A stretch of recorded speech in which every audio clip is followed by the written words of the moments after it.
warahmatullahi wabarakatuh. Perkenalkan, nama saya Rika Apriani dari kelas STR 2A dengan NIM P01720325041 yang sekarang sedang menempuh pendidikan di Poltekkes Kemenkes Bengkulu. Jadi, pada video kali ini saya akan menjelaskan terkait kesehatan jiwa. Yang pertama, bagaimana fenomena kesehatan gangguan jiwa di Eropa, Asia, dan Indonesia. Jadi, gangguan jiwa di Eropa masih menjadi salah satu masalah kesehatan utama. Terutama setelah pandemi COVID-19 masih banyak terjadi kasus seperti depresi, kecemasan, dan kesepian meningkat. Meskipun layanan kesehatan mental sudah cukup membaik, jumlah kasus ini masih terus meningkat karena banyaknya faktor tekanan hidup dan perubahan pola dan perubahan gaya hidup. Kemudian, gangguan jiwa di Asia itu terus meningkat karena banyak faktor yang mempengaruhinya seperti tekanan akademik, persaingan kerja, masalah ekonomi, dan stigma terhadap kesehatan mental. Sehingga banyak penderita yang masih terlambat mendapatkan bantuan. Selanjutnya, gangguan jiwa di Indonesia masih juga menjadi masalah kesehatan yang serius. Banyak sekali faktor yang mempengaruhinya seperti banyaknya tekanan hidup, masalah ekonomi, perubahan sosial, dan kurangnya pemahaman masyarakat yang menyebabkan hal tersebut terus meningkat.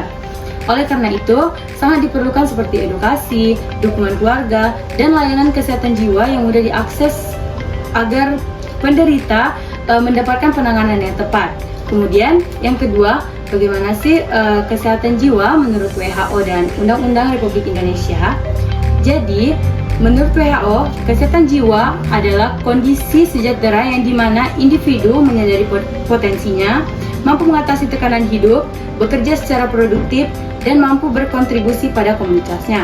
Sedangkan menurut Undang-Undang Nomor 17 Tahun 2023 tentang kesehatan jiwa adalah kondisi di mana individu dapat berkembang secara fisik, mental, spiritual, dan sosial.